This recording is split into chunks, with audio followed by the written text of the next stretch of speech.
Dr. Jacques Spitri here at the Bullpen, back at the Golden Gate Yacht Club. I'm here with Walid Soussou of Wearable Sensing. That's correct. So could you tell us about your background, what got you here, and about the company?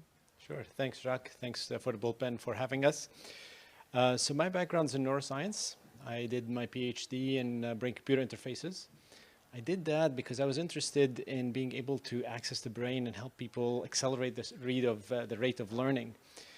And I was doing cutting slices of brains and tissues and all sorts of animals. And at one point I decided, I'm done slicing animals. I needed to do something that was really ready to help people. And I reached out to this company to use their sensors. They had dry electrode sensors that I needed for a project. And on my first day trying to be an entrepreneur, they offered me a job. Wow. And I took it. They said, so do you have money for this? And I said, no. They said, well, why don't you consider taking a job here? And if you can get money for it, you can do it. In the meantime, there's a lab, there's office space, there's free internet. So I took the job. So you said yes. I said yes. And the first thing they asked me to do, I joined, and they had developed this dry electrode technology that was really fantastic. And during my studies, this was the holy grail of what people wanted to do. And here I was, and it was in my hands. And they were doing these projects for the military that were just amazing. And I said, can you really do this? And they looked at me, they said, well, you're the neuroscientist. So they set me off on a mission to realize what we can and cannot do with this technology.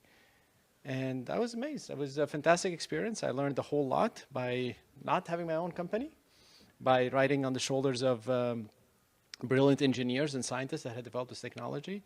And there I was. I had the holy grail of the technology of brain-computer interfaces, and I got to play around of how do you play with this toy. And so that was the beginning. Wow. So what does this thing do that's on your head? What thing? Yeah. So that device is the device is our technology. It's a dry electrode EEG. So each one of these circles is a sensor, and it measures the electrical activity of my brain. So typically when you need to get an EEG and you go to a hospital, they'll rub your skin, they'll put some electrodes, they'll put some gel, and it'll last for about a few hours, and then they'll take it off because the signals kind of fade out. With this approach, I can put this on by myself in my home. I can go out in the real world. We can be sitting here. I could be recording my brain activity. So that opens up the opportunities of, well, what could you do with brain activity if you had it in the real world, as opposed to having to go to a clinic and sit in front of a screen and record in the lab. So that's what's different about our technology. It gives us a window into the brain in a real world environment. That's amazing. And what do you see as the clinical significance of this innovation versus the standard EEGs? So the biggest thing is that when you can start to take brain recordings in the real world, you get to what's called naturalistic environment. So if you're looking for, most commonly people look for seizures. Sometimes seizures don't happen in the clinic. They happen from a real world environment, stimulus in your environment. Now you could be in that real world and you can detect that. That's on the very medical side. But it opens up also a lot of applications that weren't possible before. So one of the applications you hear about and makes the media often is when you can control things with your brain. So we can record the signals from my brain and interpret them through software and determine what my intent is. So I can be in a wheelchair and locked in and not able to communicate, and I can control my wheelchair to move forward, back, left, right, just with the power of my thought. Wow.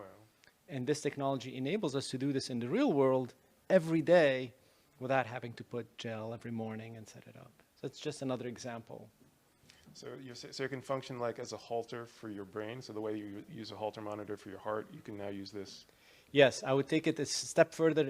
Initially, it's like a halter, but we can take it to the next level and say, this is the Apple Watch for your brain. Wow. Right? And so look at it, all the applications that you can get. We can measure fatigue. I can tell if you're anxious. I can tell if you're depressed. I can tell if the drug that you took a few hours ago is having the effect that you expected it, or whether we need to increase your dose, decrease your dose. I can forecast whether you're on a path to develop Alzheimer's or not. Those are some of the applications that are starting to get enabled by this type of technology. Because of all the data you're able to analyze and Correct. correlate. That's amazing. What excites you the most about what you're doing for 2024? For 2024, we looked at the lowest hanging fruit. There's a much bigger fruit on the top we can talk about, but we looked at the lowest hanging fruit, one that can really have an immediate impact, that really takes this technology and say, hey, look, we can do something really exciting with it. And that's a type of neurorehabilitation. We can exercise your brains in a way that was being done for the past 30 years, but not on the scale that we can do.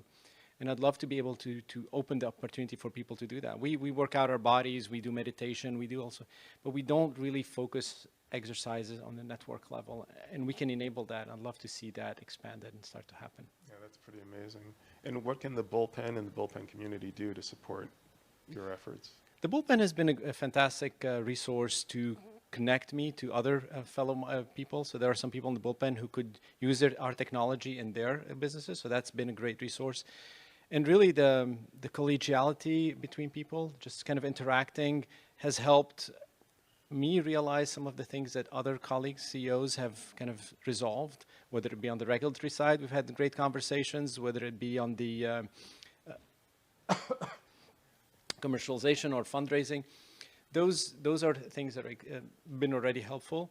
What I'm here for is right now looking for strategic partners, people that can be with me for the next 18 months as we clear the FDA and help us get lined up for the next big round of funding. So we're doing a small round right now, but really what I want is a partner that will work with us to help us be ready for that next big round.